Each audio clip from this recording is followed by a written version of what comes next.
2025년 11월 12일 폭스뉴스 인터뷰에서 트럼프의 충격적인 발언이 나왔습니다. 배터리 제조는 단순한 일이 아니다. 한국 기술자들을 추방한 것을 후회한다. 미국 언론은 무슨 소리를 하는 거냐며 들고 일어났습니다.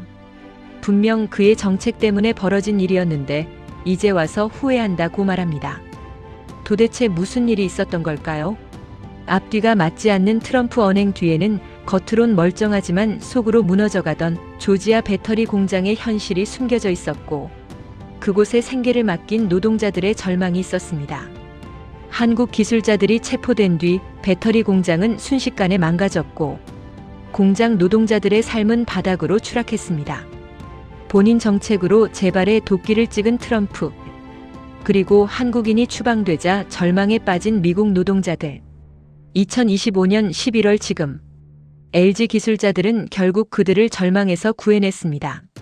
한국 LG 직원들이 구해준 미국 배터리 공장의 진실. 미국 조지아 배터리 공장에서 있었던 한 소녀의 충격 실화를 바탕으로 알아봅니다. 이야기 지금부터 시작하겠습니다. 영상 시작 전 구독과 댓글로 대한민국 화이팅! 한번 외쳐주세요. 새벽 5시. 조지아의 하늘은 아직 어둠에 잠겨 있었습니다. 차가운 공기가 폐를 파고들었죠. 저는 낡은 트럭에 시동을 걸며 조수석에 놓인 아버지의 약봉지를 바라봤습니다. 그 안에는 이번 주 마지막 인슐린 주사가 들어 있었어요. 당뇨병이 심한 아버지의 다음 주 약값은 아직 마련하지 못한 상태였죠. 제 이름은 소피아, 25살입니다. 엘라벨이라는 작은 마을에서 태어나 자랐어요. 사람들은 저를 보며 젊다고 말하지만 제 영혼은 이미 오래전에 늙어버렸습니다. 16살에 어머니를 잃었을 때부터 말이죠. 어머니의 장례식장에서 울지 못했던 기억이 아직도 생생합니다. 눈물을 흘릴 시간조차 없었거든요. 병원비 고지서가 쌓여 있었고 동생의 학비 납부 기한이 코앞이었으니까요. 아버지는 그때부터 급격히 무너지기 시작했습니다. 당뇨 합병증이 심해지면서 하루에도 서너 번씩 쓰러지셨어요. 발끝의 감각이 사라졌고 시력도 점점 나빠졌죠. 일을 할 수 없게 된 아버지를 대신해 누군가는 돈을 벌어야 했습니다. 그 누군가가 바로 저였어요. 고등학교는 제대로 마치지 못했습니다.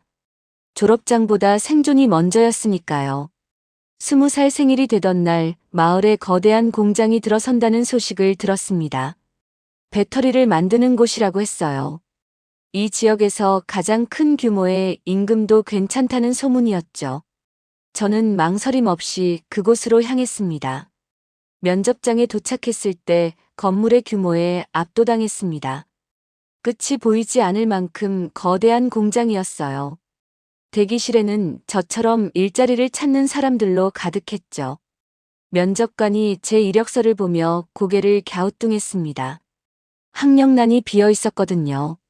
하지만 제 눈빛만은 흔들리지 않았습니다.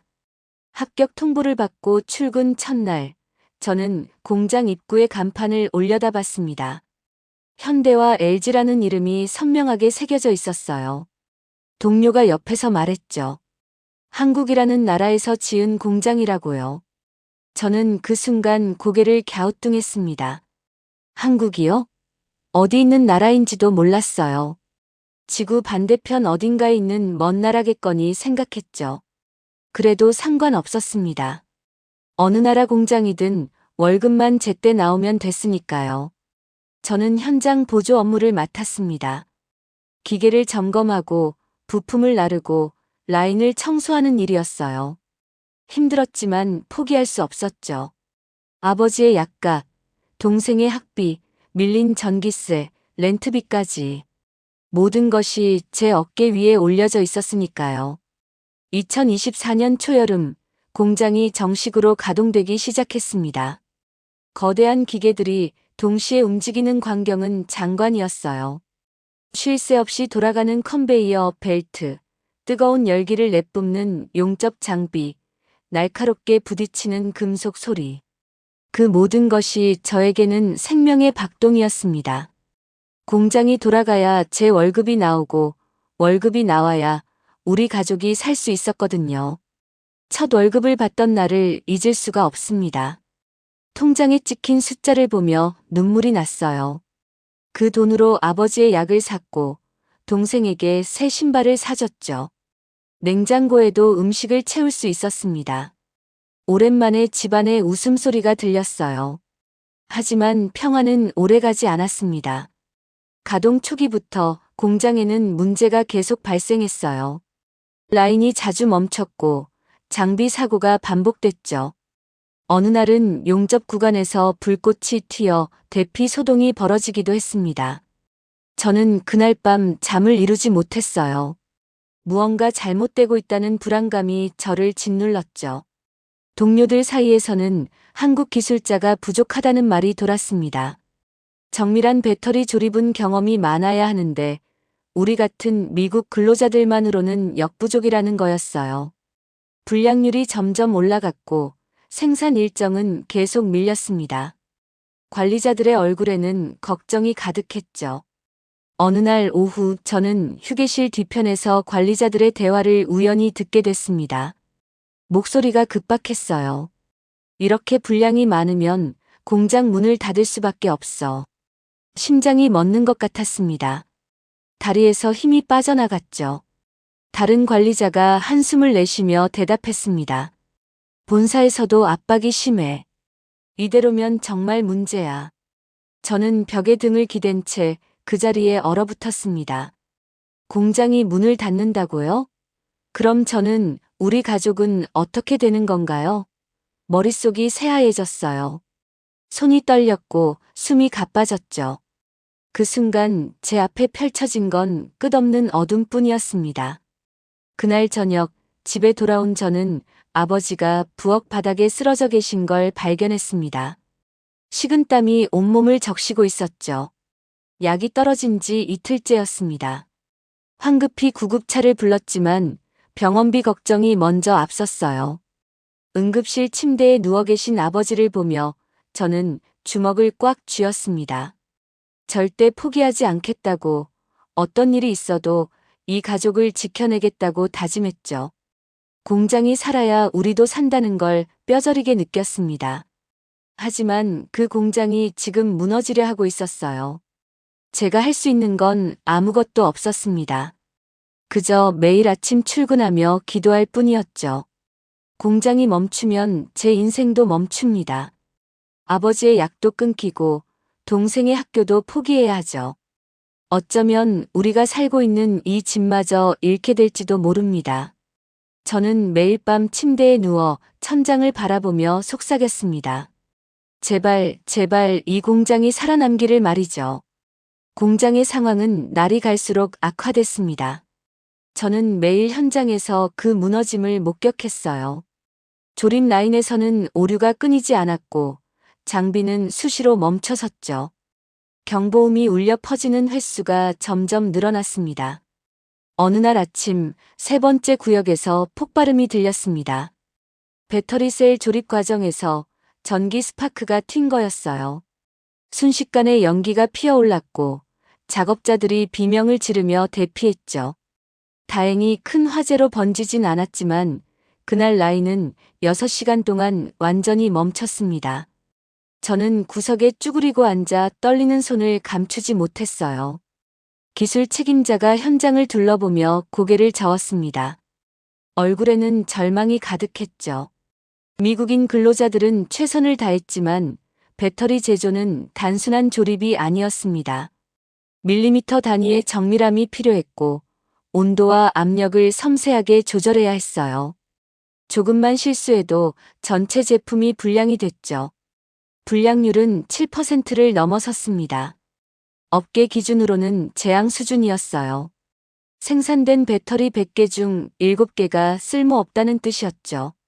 본사에서는 매일같이 독촉 전화가 걸려왔고 관리자들의 표정은 점점 어두워졌습니다. 저는 그들의 눈빛에서 공포를 읽을 수 있었어요. 휴게 시간마다 동료들은 불안한 표정으로 모여 수군댔습니다. 누군가는 이력서를 다시 쓰기 시작했고 누군가는 다른 지역의 일자리를 알아보고 있었어요. 저는 그런 여유조차 없었습니다. 아버지의 병원 예약이 다음 주로 잡혀 있었고 동생의 학비 납부 기한이 코앞이었거든요. 어느 날 오후 본사에서 온 임원이 공장을 방문했습니다. 그는 현장을 돌아보며 심각한 표정을 지었어요. 관리자들과의 회의는 2시간 넘게 이어졌죠. 회의실 문틈으로 새어나오는 목소리는 날카로웠습니다. 저는 복도를 지나가다 잠시 멈춰 섰어요. 이 상태로는 계약을 유지할 수 없습니다. 임원의 목소리였습니다. 차갑고 단호했죠. 한 달 안에 개선되지 않으면 공장 폐쇄도 검토해야 합니다. 그 말을 듣는 순간 온몸이 얼어붙었습니다. 한 달이요? 단 한 달 안에 이 모든 문제가 해결될 수 있을까요? 저는 벽에 손을 짚고 간신히 버텼습니다. 눈앞이 흐려졌고 귀에서 윙윙거리는 소리가 들렸어요. 그날 밤 집으로 돌아가는 길, 트럭 안에서 저는 핸들을 움켜쥔 채 울었습니다. 소리 없이 눈물만 흘렀어요. 이제 어떻게 해야 하나요? 공장이 문을 닫으면 이 마을 전체가 죽습니다. 수백 가구가 생계를 잃게 되죠. 그 중에서도 우리 가족은 가장 먼저 무너질 거였습니다. 집에 들어서자 동생이 식탁에 앉아 숙제를 하고 있었습니다. 어린 얼굴에는 아직 순수함이 남아 있었어요. 저를 보더니 환하게 웃으며 물었죠. 언니, 오늘 힘들었어? 저는 고개를 저으며 억지로 미소를 지었습니다. 걱정시키고 싶지 않았거든요. 하지만 마음속으로는 비명을 지르고 있었습니다. 힘들다고요? 이 세상이 무너지고 있는데 어떻게 괜찮을 수 있겠어요? 아버지는 거실 소파에 누워 계셨습니다. 창백한 얼굴로 천장만 바라보고 계셨죠. 당뇨 수치가 또 올라갔다고 했습니다. 병원에서는 새로운 약을 처방받아야 한다고 했어요. 하지만 그 약은 보험 적용이 안 됐고 한 달치가 $300였습니다. 저는 방으로 들어가 문을 닫았습니다.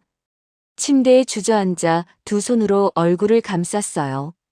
눈물이 손가락 사이로 흘러내렸죠. 제발 기적이 일어나길 바랐습니다. 누군가 이 공장을 살려주길, 우리 가족을 구해주길 간절히 기도했어요. 그런데 며칠 후 희미한 소문이 들려왔습니다. 본사에서 한국 기술자들을 긴급 파견한다는 거였어요. 300명이 넘는 전문가들이 온다고 했죠. 처음엔 믿기지 않았습니다. 정말 그런 일이 가능한가요? 저 먼 나라에서 이렇게 많은 사람들이 우리를 도우러 온다고요? 동료들도 반신반의했습니다. 누군가는 너무 늦었다고 말했고, 누군가는 그들도 별 수 없을 거라고 했어요. 저 역시 확신이 서지 않았습니다. 한국이라는 나라 이름만 들어봤을 뿐 어떤 곳인지도 몰랐죠. 그들이 정말 이 무너져가는 공장을 살릴 수 있을까요? 하지만 저에게는 그것이 마지막 희망이었습니다. 다른 선택지는 없었어요. 저는 매일 아침 출근하며 그들이 오기를 기다렸습니다. 공장 입구를 지날 때마다 혹시 오늘 도착하는 건 아닐까 두리번거렸죠. 밤에는 침대에 누워 상상했습니다. 그들이 와서 모든 걸 고쳐주는 모습을요. 시간이 흐를수록 공장의 상태는 더 악화됐습니다. 사고는 계속 발생했고 불량률은 더 올라갔어요. 관리자들은 이제 대놓고 한숨을 쉬었습니다. 절망이 공기처럼 공장 전체를 뒤덮었죠. 저는 그 속에서 간신히 버티고 있었습니다. 어느 날 밤 저는 공장 주차장에 홀로 서 있었습니다. 하늘에는 별이 총총했어요. 차가운 바람이 뺨을 스쳤죠. 저는 하늘을 올려다보며 속삭였습니다. 제발 와주세요. 우리를 도와주세요. 그 기도가 누구에게 닿을지 몰랐습니다. 하지만 저는 믿고 싶었어요. 기적이 일어날 거라고, 희망이 올 거라고 말이죠. 2025년 초봄, 그날이 왔습니다. 저는 평소처럼 새벽 출근길에 올랐어요. 트럭 안은 냉기로 가득했고 입김이 하얗게 피어올랐죠. 라디오에서는 날씨 예보가 흘러나왔습니다. 맑은 날이 계속되리라고 했어요. 공장 정문에 도착했을 때 뭔가 달랐습니다. 평소보다 차량이 많았고 사람들이 웅성거리고 있었어요. 저는 동료 한 명을 붙잡고 물었죠.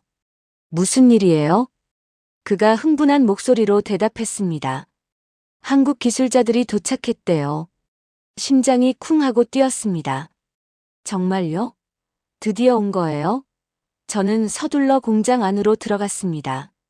복도를 지나 현장으로 향하는 길, 낯선 얼굴들이 보였어요.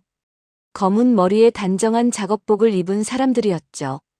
300여 명이 넘는다고 들었습니다. 그들은 각자의 위치로 흩어져 장비를 점검하고 있었어요.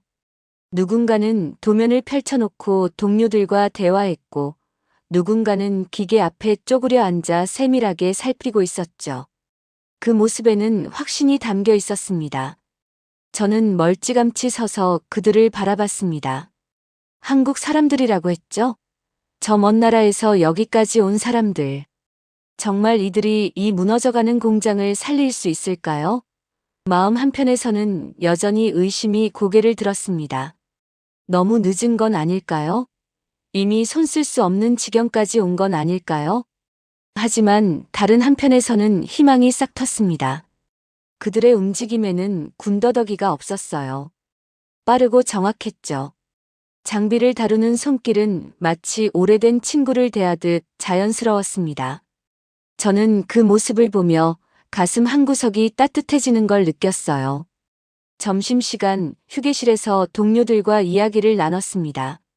모두가 한국 기술자들에 대해 궁금해했어요. 누군가는 그들이 며칠이나 여기 있을 거냐고 물었고, 누군가는 정말 문제를 고칠 수 있을지 의문을 제기했죠. 저는 창밖을 바라보며 생각에 잠겼습니다. 그들이 실패하면 어떻게 되는 걸까요? 공장은 결국 문을 닫을 것이고 저는 일자리를 잃겠죠. 아버지의 약을 살 수 없게 되고 동생은 학교를 그만둬야 할 겁니다. 우리 가족은 뿔뿔이 흩어질지도 몰라요. 하지만 그들이 성공한다면요? 공장이 다시 살아난다면요? 저는 계속 일할 수 있고 월급을 받을 수 있겠죠. 아버지도 치료받을 수 있고 동생도 학교를 다닐 수 있을 겁니다. 그 상상만으로도 눈가가 뜨거워졌어요. 오후가 되자 현장의 분위기가 달라지기 시작했습니다. 한국 기술자들이 본격적으로 작업에 착수한 거예요. 그들은 4명씩 팀을 이뤄 각 라인을 점검했습니다. 기계 소리가 달라졌고 경보음이 울리는 횟수가 줄어들었어요. 저는 조립구역 근처에서 청소를 하며 그들을 지켜봤습니다. 한 기술자가 정밀 계측기를 들고 배터리 셀의 두께를 재고 있었어요. 밀리미터 단위로 조정하더니 고개를 끄덕였죠. 그 옆에서 다른 기술자는 용접 온도를 세밀하게 조절했습니다. 손놀림이 정확하고 빨랐어요. 그날 저녁 퇴근길에 관리자들의 대화를 또 엿듣게 됐습니다. 하지만 이번엔 분위기가 완전히 달랐어요. 믿을 수가 없어. 이틀 만에 불량률이 3%로 떨어졌다고. 한국 기술자들 수준이 이 정도인 줄 몰랐어. 완전히 다른 차원이야. 저는 그 말을 듣고 가슴이 뛰었습니다. 3%요? 일주일 전만 해도 7%가 넘었는데요. 정말 가능한 일인가요? 저는 트럭에 올라타 핸들을 잡은 채 잠시 멍하니 앉아 있었습니다. 혹시 정말 살 수 있는 걸까요? 이 공장이 우리 가족이요? 집에 도착하자 동생이 현관에서 저를 맞았습니다. 밝은 얼굴로 웃고 있었어요. 언니, 오늘 기분 좋아 보여. 저는 동생의 머리를 쓰다듬으며 미소 지었습니다. 오랜만에 진짜 미소였어요. 응, 오늘은 좋은 일이 있었어. 아버지는 소파에 앉아 약을 드시고 계셨습니다. 얼굴색이 조금 나아 보였어요. 저는 부엌으로 가서 저녁 준비를 시작했습니다. 냉장고에는 여전히 많지 않았지만 오늘은 뭔가 달랐어요. 희망이 보였거든요. 밤이 되어 방에 누웠을 때 저는 천장을 바라보며 생각했습니다. 한국에서 온 사람들. 이름도 얼굴도 제대로 모르는 그들. 하지만 그들이 지금 우리를 살리고 있었어요. 저 먼 나라에서 여기까지 와서 낯선 땅에서 밤낮 없이 일하며 우리 공장을 고치고 있었죠. 저는 이불을 끌어안으며 속삭였습니다. 고마워요. 정말 고마워요. 그 말이 누구에게 닿을지 몰랐습니다. 하지만 저는 진심이었어요. 처음으로 마음 깊은 곳에서 우러나오는 감사함을 느꼈습니다. 그들이 여기 있다는 것만으로도, 노력하고 있다는 것만으로도 저는 힘을 얻었어요. 창밖으로 달빛이 비쳤습니다. 고요한 밤이었어요. 저는 눈을 감으며 내일을 기다렸습니다. 어떤 변화가 올지, 어떤 기적이 일어날지 기대하면서요. 그 후 일주일 공장에는 기적이 일어났습니다. 불량률이 0.6%까지 떨어졌어요.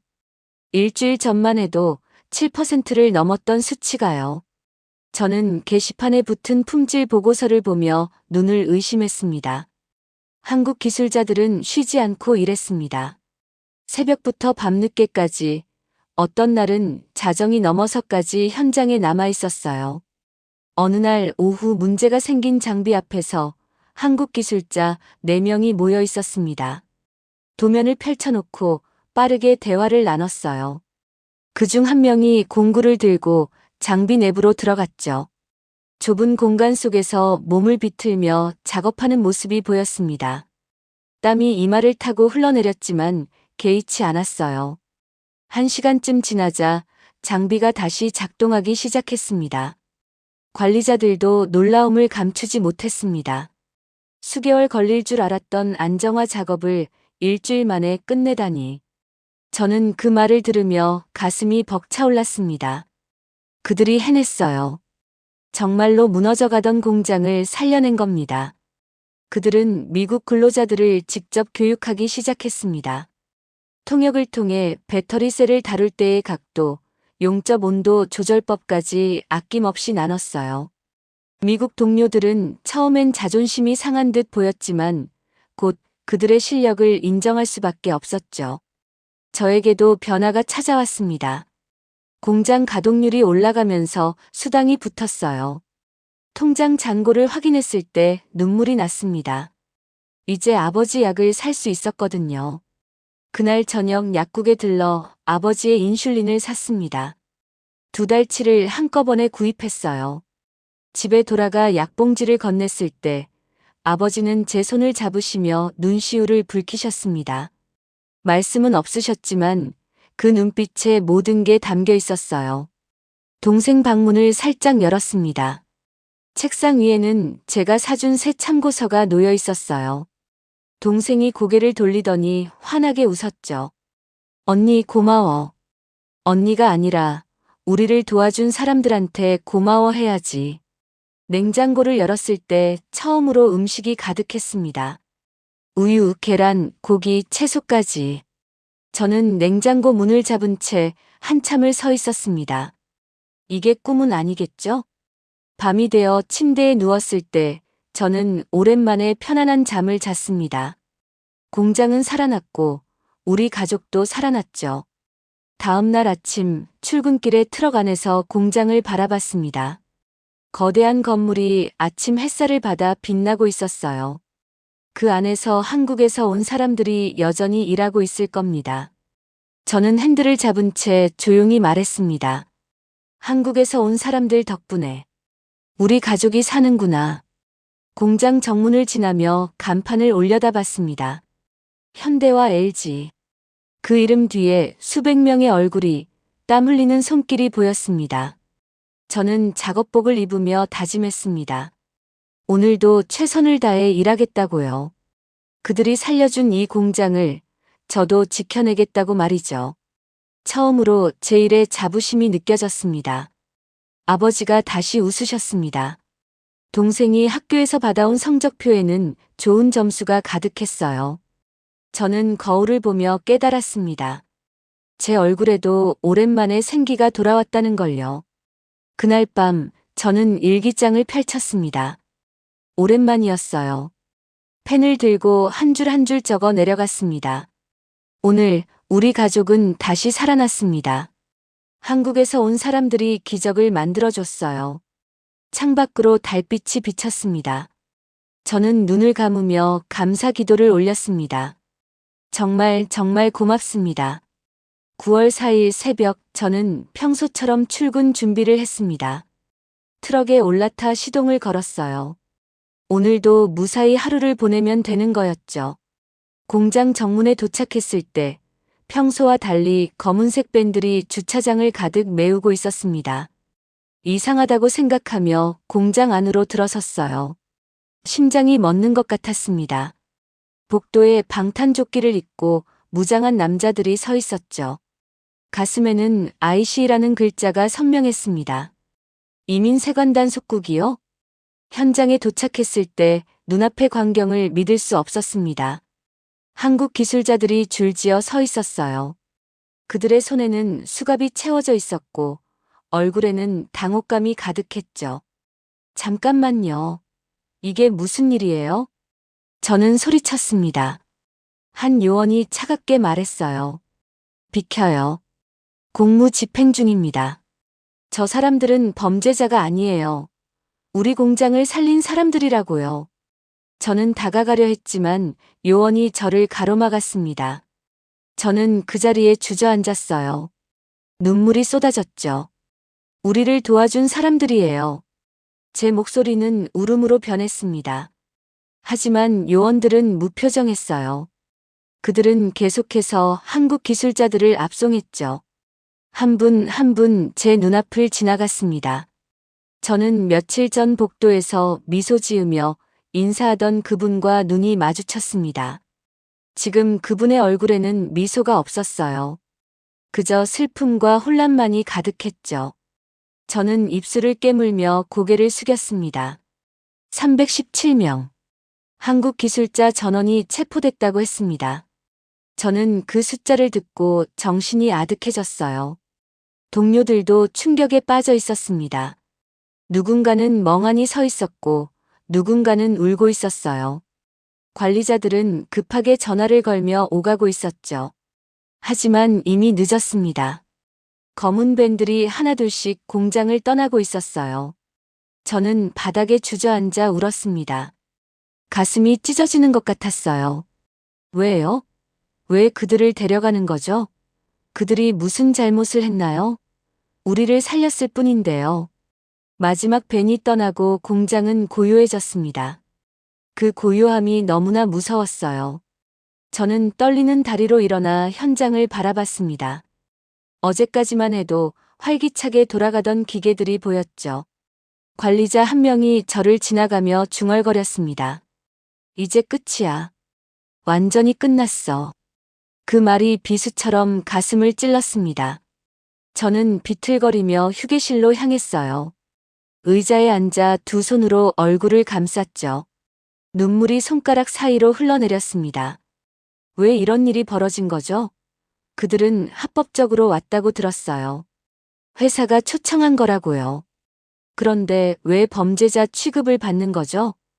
오후가 되자 공장은 혼란에 빠졌습니다. 한국 기술자들이 담당하던 구역은 아무도 손댈 수 없었어요. 미국 근로자들은 최선을 다했지만 정밀한 조정은 할 수 없었죠. 기계 하나가 오류를 일으켰고 곧 다른 라인까지 멈췄습니다. 저는 멈춰선 기계들을 바라보며 무너졌습니다. 다시 시작이에요. 아니, 시작보다 더 나쁜 상황이죠. 이제는 희망조차 없으니까요. 퇴근 시간이 됐지만 집에 가고 싶지 않았습니다. 아버지와 동생의 얼굴을 볼 자신이 없었어요. 뭐라고 말해야 하죠? 다시 끝났다고요? 우리를 살려준 사람들이 끌려갔다고요? 주차장에 홀로 서 있었습니다. 해가 지고 있었어요. 붉은 노을이 하늘을 물들였죠. 아름다운 광경이었지만 제 마음은 어둠뿐이었습니다. 저는 트럭에 올라타 핸들을 움켜쥐었습니다. 소리내어 울었어요. 목이 쉴 때까지 울었죠. 분노와 슬픔과 절망이 한꺼번에 쏟아졌습니다. 집으로 가는 길 모든 게 흐릿하게 보였습니다. 눈물 때문인지 절망 때문인지 알 수 없었어요. 저는 그저 앞만 보며 운전했습니다. 현관문을 열었을 때 동생이 달려왔습니다. 언니, 왜 이렇게 늦었어? 저는 대답할 수 없었습니다. 그저 동생을 꽉 껴안았죠. 동생은 당황하며 제 등을 토닥였어요. 언니, 무슨 일 있어? 저는 고개를 저었습니다. 말할 수 없었어요. 말하는 순간 현실이 되어버릴 것 같았거든요. 밤이 깊어졌습니다. 저는 침대에 누워 천장을 바라봤어요. 어제까지만 해도 희망으로 가득했던 이 방이 지금은 절망으로 가득했습니다. 한국에서 온 사람들. 그들은 지금 어디에 있을까요? 무슨 생각을 하고 있을까요? 그들도 우리처럼 무력감을 느끼고 있을까요? 저는 이불을 끌어안으며 속삭였습니다. 미안해요. 정말 미안해요. 그들을 지키지 못해서요. 감사도 제대로 전하지 못한 채 보내서요. 저는 눈을 감았지만 잠이 오지 않았습니다. 그저 어둠 속에서 눈물만 흘렸죠. 다음 날 아침 공장은 지옥이었습니다. 단 하루 만에 모든 게 무너졌어요. 출근하자마자 경보음이 울려 퍼졌습니다. 세 번째 라인의 핵심 장비가 다운된 거였어요. 기술자들이 달려갔지만 손댈 수 없었죠. 한국 기술자들만이 다룰 수 있는 정밀 장비였으니까요. 점심때쯤 두 번째 사고가 터졌습니다. 조립구역에서 전기 스파크가 튀었어요. 작업자 한 명이 화상을 입었죠. 구급차가 왔고 라인은 완전히 멈췄습니다. 불량률은 12%로 치솟았습니다. 일주일 전 0.6%였던 게 거짓말처럼 느껴졌어요. 관리자들은 패닉 상태였죠. 이대로는 안 돼. 본사에 연락해. 누가 고칠 수 있는 사람 없어. 한국 기술자들 없이는 불가능해. 저는 멈춰선 기계들 사이를 걸었습니다. 불과 이틀 전만 해도 생명처럼 돌아가던 것들이었어요. 지금은 차갑게 식어 있었죠. 오후가 되자 본사에서 전화가 왔습니다. 생산 일정이 석 달에서 4달 지연될 거라고 했어요. 계약 위반으로 막대한 페널티를 물어야 한다고 했죠. 관리자들의 얼굴은 새하얗게 질렸습니다. 동료들 사이에서는 공장 폐쇄 이야기가 다시 돌았습니다. 누군가는 이력서를 쓰기 시작했고 누군가는 이미 면접을 잡았다고 했어요. 저는 그 이야기를 들으며 벽에 기댔습니다. 다리에 힘이 풀렸거든요. 휴게실에서 관리자들의 대화가 들렸습니다. 한국 기술자들 없이는 한치도 못 나가. 이제 어떻게 하지? 본사에서도 답이 없대. 미국 정부하고 협상 중이래. 저는 주먹을 꽉 쥐었습니다. 협상이요? 그 사이에 우리는 어떻게 되는 거죠? 퇴근길, 저는 약국 앞을 지나갔습니다. 아버지 약이 일주일치밖에 안 남았어요. 다음 주에는 어떻게 하죠? 월급이 나올까요? 공장이 이 상태로 가동될 수 있을까요? 집에 들어서자 아버지가 소파에 누워 계셨습니다. 얼굴색이 안 좋아 보였어요. 약 효과가 떨어지고 있었죠. 소피야, 괜찮니? 아버지가 물으셨습니다. 저는 고개를 끄덕였어요. 하지만 괜찮지 않았습니다. 전혀요. 동생이 방에서 나왔습니다. 손에 든 종이를 보니 학비 고지서였어요. 언니 이거. 저는 고지서를 받아들었습니다. 다음 달 납부 기한이라고 적혀 있었죠. 저는 입술을 깨물었습니다. 걱정 마. 언니가 해결할게. 하지만 어떡해요? 공장은 무너지고 있고 월급이 나올지도 모르는데요. 밤이 되어 침대에 누웠을 때 저는 한국 기술자들을 떠올렸습니다. 그들은 지금 어디에 있을까요? 구금 시설에 갇혀 있다고 들었어요. 범죄자도 아닌 그들이요. 저는 눈물을 닦으며 속삭였습니다. 한국 기술자들이 없으면 우리 가족은 또 절망 속으로 돌아가. 창밖에는 비가 내리기 시작했습니다. 빗소리가 창문을 두드렸어요. 저는 이불을 뒤집어 쓰고 울었습니다. 소리 없이 조용히요. 다음 날도 그 다음 날도 상황은 나아지지 않았습니다. 공장은 계속 무너졌어요. 기계는 고장났고 사고는 반복됐죠. 불량률은 더 올라갔고 사람들은 하나둘 떠나기 시작했습니다. 저는 매일 아침 공장에 갔습니다. 하지만 일할 게 없었어요. 라인은 대부분 멈춰 있었고 할 수 있는 건 아무것도 없었죠. 저는 그저 의자에 앉아 시간을 보냈습니다. 일주일이 지났습니다. 공장은 한 센티미터도 나아가지 못했어요. 오히려 더 악화됐죠. 저는 절망했습니다. 이제 정말 끝인가요? 7일이 지났습니다. 한국 기술자들이 끌려간 지 일주일째였어요. 그동안 공장은 단 한 치도 앞으로 나아가지 못했습니다. 저는 매일 뉴스를 확인했습니다. 한국과 미국 정부가 협상 중이라는 소식이 들렸어요. 하지만 진전은 없어 보였죠. 어느 날 오후 갑자기 공장에 소문이 돌았습니다. 한국 기술자들이 석방된다고요. 저는 그 말을 듣고 뛰어갔습니다. 관리자 사무실 앞에 사람들이 모여 있었어요. 정말이에요? 정말 풀려나요? 제가 물었습니다. 관리자가 고개를 끄덕였어요. 방금 연락 받았어. 307명 전원 석방된대. 저는 그 자리에서 울음을 터뜨렸습니다. 동료들도 함께 울었어요. 누군가는 환호성을 질렀고 누군가는 서로 껴안았죠. 돌아오는 거예요? 다시 여기로 오는 거예요? 제가 다급히 물었습니다.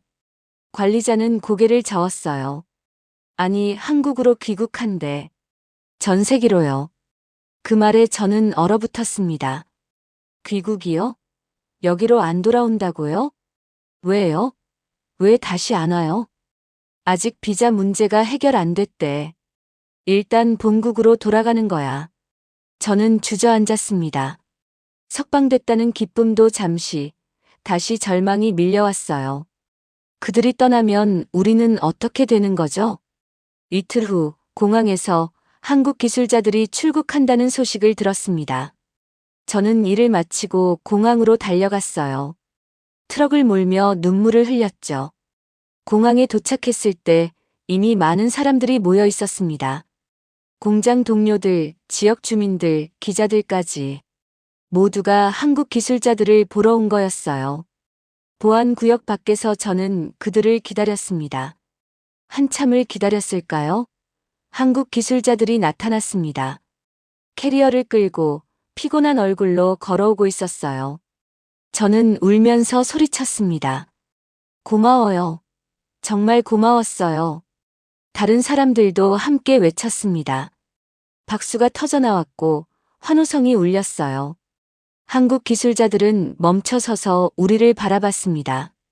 어떤 분은 손을 흔들었고 어떤 분은 눈물을 닦았죠. 저는 그중 한 분과 눈이 마주쳤습니다. 복도에서 미소 지으며 인사하던 그분이었어요. 그분도 저를 알아보셨는지 고개를 끄덕였습니다. 저는 두 손을 모아 감사 인사를 했어요. 그분이 입모양으로 말했습니다. 고마워요. 누가 누구에게 고마운 건지 모르겠었습니다. 우리가 그들에게 고마운 건지, 그들이 우리에게 고마운 건지요. 아마 둘 다였을 거예요. 한국 기술자들이 게이트로 사라졌습니다. 한 명 한 명 우리 시야에서 멀어졌어요. 저는 그들이 완전히 사라질 때까지 서 있었습니다. 눈물이 멈추지 않았죠. 주차장으로 돌아가는 길, 저는 하늘을 올려다봤습니다. 비행기 한 대가 날아가고 있었어요. 한국으로 가는 비행기일까요? 저는 손을 흔들었습니다. 안녕히 가세요. 정말 고마웠어요. 트럭에 올라타 핸들을 잡았을 때 저는 무너졌습니다. 그들이 없는 공장을 상상했어요. 다시 멈춰설 기계들을, 올라갈 불량률을, 무너질 우리 가족을 떠올렸죠. 당신들이 없으면 이 공장은 정말 끝이에요. 저는 핸들에 이마를 대고 울었습니다. 한참을 울었어요. 지나가는 사람들이 쳐다봤지만 신경 쓰지 않았습니다. 집에 돌아왔을 때 아버지가 물으셨습니다. 어떻게 됐니? 저는 고개를 저었습니다. 한국으로 돌아가셨어요. 아버지는 한숨을 쉬셨습니다. 동생은 아무 말도 하지 않았어요. 우리 모두 알고 있었죠. 이제 정말 끝이라는 걸요. 그날 밤 저는 일기장을 펼쳤습니다. 떨리는 손으로 한 줄을 적었어요. 오늘 희망이 떠났습니다. 우리를 살려준 사람들이 떠났어요. 이제 우리는 어떻게 해야 하나요? 창밖은 어두웠습니다. 별도 보이지 않았어요. 저는 일기장을 덮고 눈을 감았습니다. 내일이 오지 않았으면 좋겠다고 생각했죠. 11월 말 기적이 일어났습니다. 회사에서 긴급회의가 소집됐어요. 저는 다른 동료들과 함께 강당에 모였습니다. 관리자가 단상에 올라갔죠. 여러분, 중요한 소식이 있습니다. 저는 긴장하며 그를 바라봤습니다. 또 나쁜 소식일까요? 공장 폐쇄 통보일까요? 미국 정부가 한국 기술자들에게 정식 비자를 발급하기로 했습니다. 순간 강당이 술렁였습니다. 저는 귀를 의심했어요. 신속 발급 절차가 마련됐고 장기 기술 협력이 약속됐습니다. 한국 기술자들이 다시 돌아옵니다. 강당이 폭발했습니다. 환호성이 터져나왔고 사람들은 자리에서 일어나 박수를 쳤어요. 저는 옆 사람과 껴안으며 울었습니다. 정말요? 정말 돌아온다고요? 빠르면 다음 주부터 순차적으로 입국할 예정입니다. 본사에서도 전폭적으로 지원하기로 했습니다. 저는 주저앉아 울었습니다. 기쁨의 눈물이었어요. 동료들도 함께 울고 웃었죠. 누군가는 하늘을 향해 감사 기도를 올렸고 누군가는 전화기를 꺼내 가족에게 연락했습니다. 회의가 끝나고 저는 밖으로 나왔습니다. 하늘이 너무나 맑았어요. 구름 한 점 없는 푸른 하늘이었죠. 저는 하늘을 올려다보며 웃었습니다. 다시 희망이 보인다. 그날 저녁 집에 돌아가 가족에게 소식을 전했습니다. 아버지는 눈물을 흘리셨고 동생은 환호성을 질렀어요. 우리는 오랜만에 함께 웃었습니다. 이제 괜찮을 거야. 우리 다시 살 수 있어. 저는 그렇게 말했습니다. 그리고 정말로 믿었어요. 며칠 후 한국 기술자들이 돌아온다는 소식이 들렸습니다. 저는 다른 동료들과 함께 공항으로 갔어요. 이번에는 환송이 아니라 환영이었죠. 게이트에서 한국 기술자들이 나타났습니다.